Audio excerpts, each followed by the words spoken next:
Assalamualaikum warahmatullahi wabarakatuh. Perkenalkan, nama saya Arsinta Nurul Dinia, NIM T2017-8040, kelas Biologi 1. Nah, pada hari ini kita akan membahas tentang transgender. Nah, transgender atau waria dalam Islam dikenal dengan istilah muhannas. Nah, beberapa ulama menjelaskan bahwa waria itu terbagi ke dalam dua jenis. Yang pertama ada hunsa, yang kedua ada muhannas. Nah, hunsa ini merupakan orang yang sejak lahir memiliki dua kelamin, dan muhannas ini berarti banci atau waria, yakni seseorang lelaki yang berkelamin laki-laki akan tetapi memiliki aura serta cara berperilaku seperti wanita, baik dalam gestur, cara berbicara, serta tingkah laku lainnya. Nah, muhannas ini terbagi ke dalam dua jenis. Yang pertama, waria yang tetap memiliki syahwat terhadap wanita, dan yang kedua, waria yang tidak memiliki syahwat terhadap wanita. Untuk waria yang tetap memiliki syahwat terhadap wanita, ulama sepakat bahwa hukumnya wajib sebagaimana lelaki pada umumnya. Sedangkan waria yang tidak memiliki syahwat terhadap wanita, yang sering kita sebut dengan banci, atau mereka yang termasuk lelaki tulen tetapi sengaja menirukan tindak laku wanita, hal ini akan dilaknat oleh Allah Subhanahu wa taala sebab dirinya sudah menyalahi fitrahnya sebagai seorang lelaki. Dan hukum dari transgender adalah haram. Hal ini sesuai dengan surat Quran surat An-Nisa ayat 119 yang berbunyi, Bismillahirrahmanirrahim. Wala udillannahum wala umanniyannahum wala amurannahum fala yubattiqunna adhanal an'ami wala amurannahum fala yughayyirunna khalqallah. Wa may yattakhidhish syaitana waliyan min dunillahi faqad khasira khusranan mubina. Yang artinya, dan aku benar-benar akan menyesatkan mereka dan akan membangkitkan angan-angan kosong pada mereka dan menyuruh mereka memotong telinga-telinga binatang ternak, lalu mereka benar-benar memotongnya, dan akan aku suruh mereka mengubah ciptaan Allah, lalu benar-benar mereka mengubahnya. Barang siapa yang menjadikan setan menjadi pelindung selain Allah, maka sesungguhnya ia menderita kerugian yang nyata.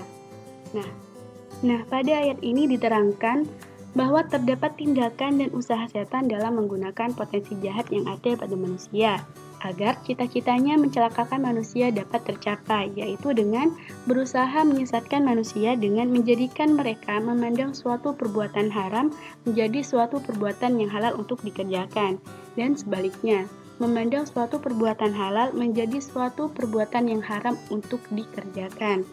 Hal ini berkaitan dengan transgender, di mana sudah diketahui oleh halayak umum bahwa perbuatan mengubah ciptaan Allah atau transgender ini merupakan perbuatan yang haram untuk dilakukan. Namun, pada zaman sekarang banyak seseorang yang melakukan transgender atau mengubah ciptaan Allah yang awalnya berjenis kelamin laki-laki menjadi berjenis kelamin perempuan dengan menghiraukan hukum yang ada, maka orang tersebut akan dilaknat oleh Allah Subhanahu wa taala dan menderita. Nah, pada saat ini saya memberikan gambar seseorang yang sudah melakukan transgender yang ada di Indonesia.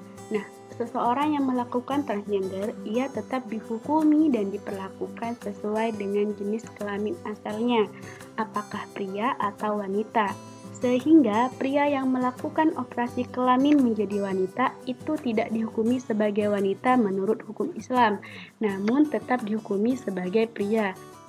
Nah, yang selanjutnya yakni terdapat faktor pemicu lahirnya transgender. Faktor pemicu lahirnya transgender dibagi menjadi 5. Yang pertama, terdapat faktor keluarga. Pola asuh yang salah dalam mendidik dapat menanamkan prasangka buruk bagi anak. Orang tua yang menginginkan anak laki-laki atau perempuan akan membuat anak berperilaku sesuai keinginan kedua orang tuanya.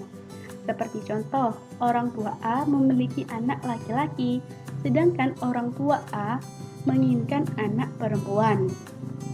Karena si orang tua memiliki keinginan yang besar untuk memiliki anak perempuan, sehingga anak laki-laki tersebut mereka didik seperti perempuan. Nah, pola asuh yang salah ini bisa menjadi pemicu lahirnya transgender. Yang kedua, yakni terdapat faktor biologis. Seseorang laki-laki yang memiliki hormon dan fisik yang mirip dengan perempuan dapat mempengaruhi perilakunya. Begitupun pula sebaliknya. Nah, hormon dan fisik yang mirip dengan perempuan ini jika tidak bisa mengontrol juga dapat mempengaruhi perilakunya sehingga dapat menjadi pemicu lahirnya transgender. Yang ketiga, yakni terdapat faktor pergaulan dan lingkungan. Pergaulan dengan teman sesama jenis yang berlebihan juga dapat menimbulkan lahirnya transgender. Maka dari itu kita harus mencari pergaulan dan lingkungan yang baik. Nah, yang keempat terdapat faktor moral dan akhlak. Nah, akibat lemahnya pengetahuan agama dan kontrol sosial yang berlaku dalam masyarakat, hal tersebut dapat mengakibatkan seseorang tidak menghiraukan tentang hukum atau moral-moral yang ada di sekitarnya, sehingga seseorang tersebut tidak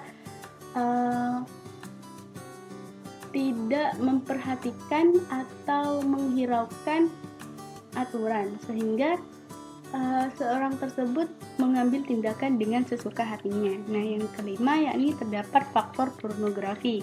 Nah, penyebaran yang dilakukan melalui media cetak dan elektronik membuat seseorang mudah atau menirunya.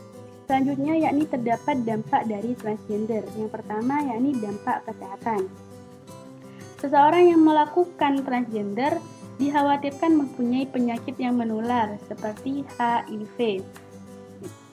Kenapa? Karena orang yang melakukan transgender itu melakukan kegiatan seperti suntik. Nah, kegiatan seperti suntik ini ditakutkan suntik yang digunakan tidak steril sehingga dapat memicu penyakit yang menular seperti HIV tersebut. Yang kedua yakni dampak sosial. Dampak sosial yang dilakukan oleh pelaku transgender yakni pelaku transgender tidak dapat menghasilkan keturunan sehingga memicu kepunahan spesies manusia. Yang ketiga yakni terdapat dampak keamanan. Orang yang melakukan transgender dikhawatirkan dapat melakukan kekerasan pada anak-anak untuk memenuhi hasrat seksualnya, sehingga orang yang melakukan transgender itu dapat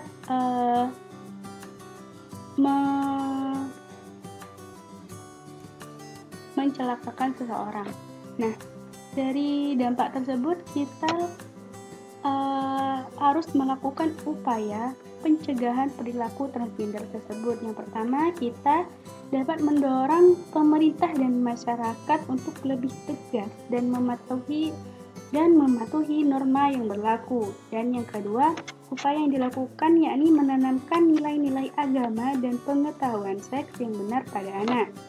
Yang ketiga, upaya yang dilakukan yakni menerapkan pola asuh yang baik agar anak mampu melewati perkembangan sesuai dengan pertumbuhannya. Sekian dari penjelasan yang sudah saya jelaskan. Mohon lebihnya saya mohon maaf. Saya akhiri. Wassalamualaikum warahmatullahi wabarakatuh.